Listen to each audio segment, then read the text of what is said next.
पितामह की आंख से झरझर अश्रुपात होने लगे कि द्रौपदी मैं तुम्हारा गुनहगार हूँ, मैं तुम्हारा अपराधी हूँ। उस सभा में मेरे सामने तुम्हारी साड़ी खींची जा रही थी, लेकिन इस पापी का धान्य मैंने खाया हुआ था, मेरी बुद्धि मलिन हो गई, मैं कुछ कर नहीं पा रहा था। लेकिन हे कृष्ण, मैं तुम्हारा प्रभाव जानता हूँ। एक बार द्रौपदी ने प्रेम से पुकारा, कैसे दौड़ते दौड़ते हुए तुम प्रकट हुए और कैसे द्रौपदी की लाज बचाई। आज पितामह के समक्ष वो दृश्य सामने आ गया और आज वो दृश्य समक्ष आ गया जब एक बार दुर्योधन ने पितामह पे लांछन लगाया कि आप युद्ध तो करते हैं हमारी तरफ से, लेकिन आप पक्षपात करते हैं, आप पक्ष लेते हैं पांडवों का। पितामह ने कहा कि ऐसी बात नहीं है, मैं बहुत ईमानदारी से युद्ध कर रहा हूँ। दुर्योधन कहते तो फिर आज तक एक पांडव मारा क्यों नहीं था।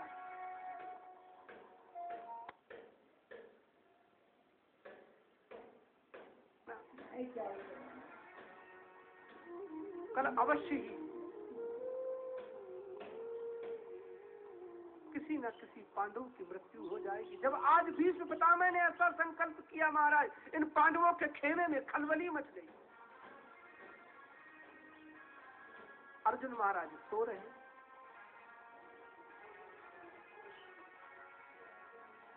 भगवान के हृदय में उहापोह की स्थिति हो गई। भीष्म पितामह की प्रतिज्ञा, भगवान जाने कल क्या होगा, न जाने कैसा युद्ध होगा। लेकिन जैसे ही आके देखा तो महाराज ये सो रहे, खर्राटे मारे, अरे अर्जुन उठो उठो उठो, क्या तुम्हें पितामह की प्रतिज्ञा तुम भूल गए? आज पितामह ने क्या प्रतिज्ञा की थी? आज अर्जुन कहते कि महाराज मैं भूल गया तो भूल गया, मैं तो इस जगत को भूल के बैठा हुआ हूँ। क्यों? क्योंकि जब ये युद्ध हो रहा था तब आप ही ने तो ज्ञान दिया था, सर्वधर्मान परित्यज्य मामेकं शरणं व्रज अहम तो सर्व पापेभ्यो मोक्षयिष्यामि मा शुचः। हे अर्जुन, मैं जब युद्ध नहीं कर रहा था तब युद्ध के लिए आपने ही मुझे ज्ञान दिया था, और जब मैं युद्ध के लिए जब आगे बढ़ा तब आपने कहा कि संसार के समस्त धर्मों के फल को त्याग दो, मेरी शरण में आ जाओ, मैं तुम्हारी रक्षा करूंगा, ये मैं वचन दे रहा हूँ। तो भगवान कल युद्ध में क्या होगा ये आप सोचिए, कि मुझे नहीं सोचना। मुझे तो नींद आ रही है, सोने दीजिए।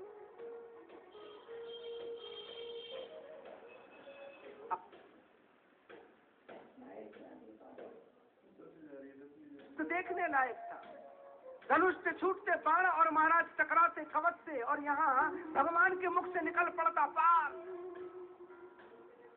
अर्जुन कहते कि भगवान घोड़ों की रात छूट गई, संभाली।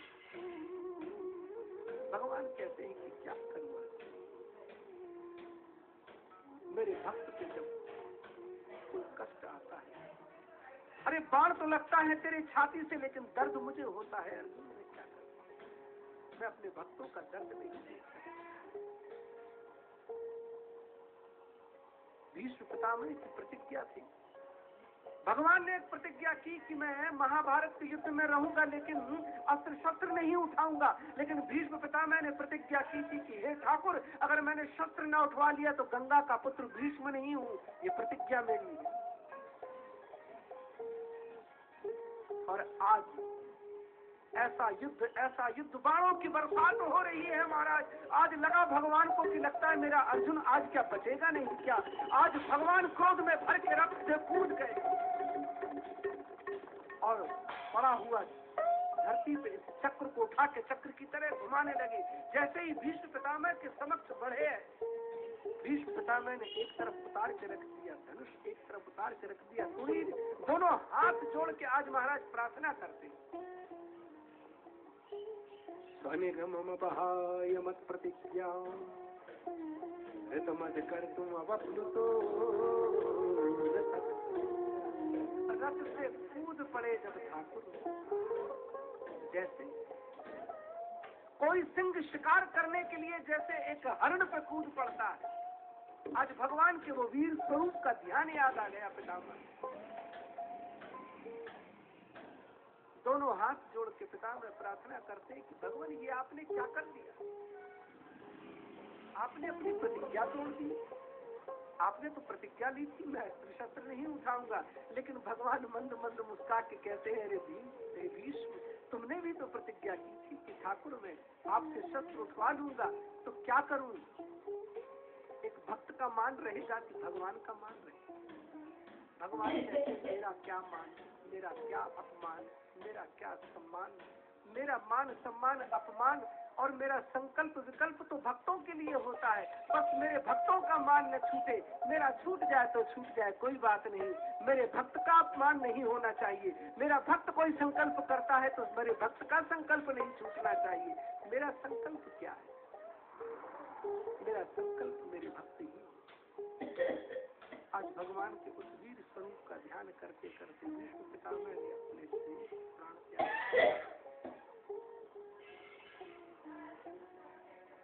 कुछ विद्वान कहते हैं कि भीष्म पितामह उत्तरायण का इंतजार कर रहे हैं।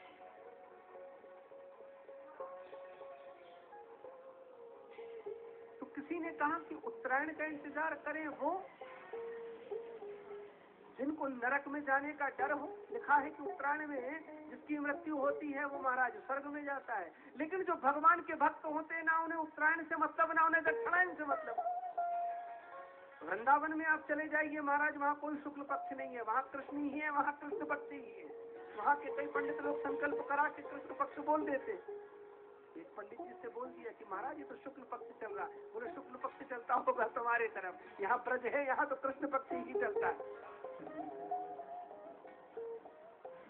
तो कहा कि ऐसा नहीं, उत्तरायण का इंतजार नहीं कर रहे थे भीष्म पितामह। उत्तरा के गर्भ में ठाकुर गए थे, उस उत्तरा के गर्भ में जो ठाकुर गए थे उस उत्तरायण का इंतजार कर रहे थे, माने कृष्ण का इंतजार कर रहे थे भगवान।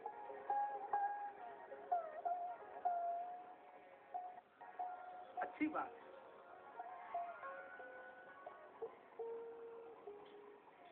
जब भगवान समक्ष आ जाए उसी को उत्तरायण कहते हैं।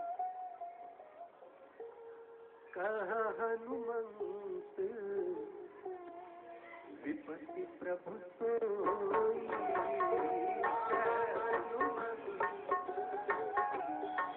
प्रभु सोई, जब तब सुमिरन भजन न होई, जब तब सुमिरन भजन न होई।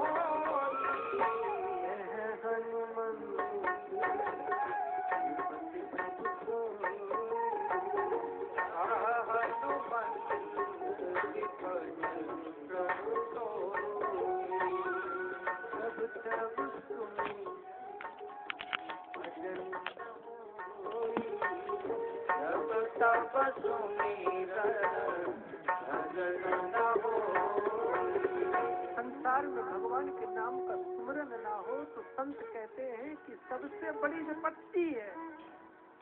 हनुमंत लाल महाराज से एक बार प्रभु श्री राम सरकार ने पूछ लिया, हनुमान जी ठीक हो, किसी प्रकार का कोई कष्ट तो नहीं? तब हनुमान जी महाराज कहते हैं कि भगवान आपके होते हुए कहाँ से कष्ट आएगा? कहाँ हनुमंत विपत्ति प्रभु सोई, जब तब सुमिरन भजन। जीवन में एक भक्त के लिए सबसे बड़ा विपत्ति और कष्ट का समय वो जिस दिन भगवान का नाम छूट। प्यारे भाई, जीवन में जो कुछ भी करो भगवान से जोड़ के करो। भगवान ये नहीं कहते कि दिन रात बैठ के सारे काम धाम छोड़ के मेरे मंदिर में बैठे, नहीं। काम करते चलो, नाम लेते चलो। आपके समक्ष अगर भोजन प्रसाद की थाली तैयार होके आ जाए, थोड़ा हाथ में जल ले लीजिए। सदीय वस्तु गोविंदम तुभ्यमेव समर्पये ग्रहण सन्मुखो भूत्वा प्रसीद परमेश्वर। हे ठाकुर जी आप भोग लगाइए, इतना कह लीजिए महाराज, तो फिर क्या जाता है आपका? इतना कहने में तो कुछ नहीं जाएगा, इतना तो कहना प्रारंभ कर दो। अरे देख लेना, एक ना एक दिन जरूर वो ठाकुर आपके साथ बैठ के भोग लगाएगा। एक बार कभी प्रेम से उसे पुकारो, नए वस्त्र पहनिए, बस इतना उसको पहनिए। नहीं, गाड़ियों में घूमिए और ये कह लीजिए कि ठाकुर जी बैठिए, आप इस गाड़ी में घूमिए। अरे भाई साहब, ये पूरा जगत आपको भगवान ने स्वयं इतने प्रेम से बना के दे दिया कि आप रहिए, इस जगत का उपभोग करें, उपयोग करें, आनंद करें। भगवान कहते कि बस मुझे मत भूलो प्यारे भाई, सब कुछ करते चलो, एक कोने में मुझे भी जगह दे दो। क्यों? अगर एक कोने में मुझे भी जगह दे दोगे, जब मेरे पास आओगे तो मैं भी तुम्हें जगह दे दूंगी।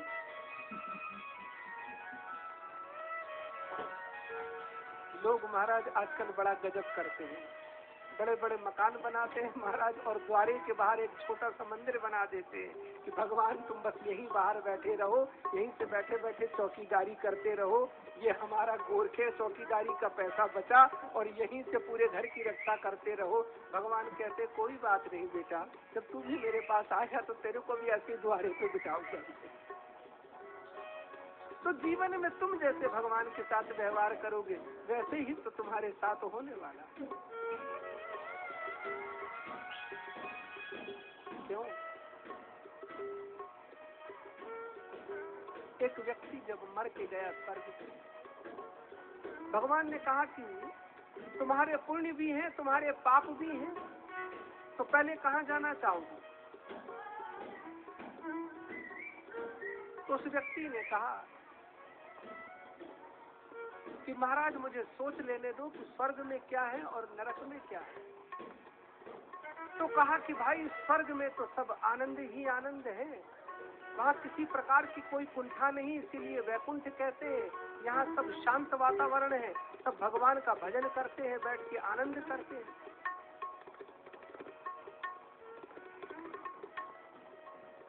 और बोले इसके अलावा क्या होता है? बोले कुछ नहीं, बस भगवान का हवन होता है, पूजन होता है, संकीर्तन होता है, कथाएं होती हैं, आनंद के साथ व्यक्ति माला लिए हुए बैठा रहता है और सीताराम सीताराम राधे कृष्ण जपता रहता है। वैकुंठ में बस यही आनंद होता है।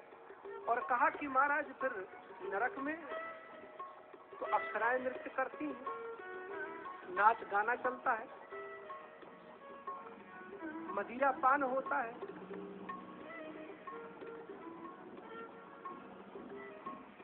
तो ये प्राणी कहता है कि एक काम कीजिए, मेरा मन तो लगेगा नहीं माला झोला में, मुझे थोड़ा सा पहले नरक ही भेज दीजिए।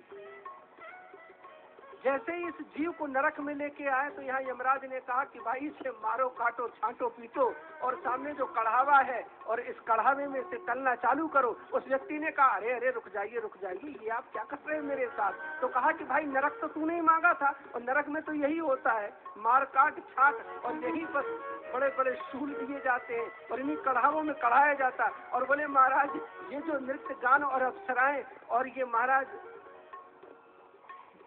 वारुणी शराब चल रही थी। बोले पागल कहीं के, ये तो हम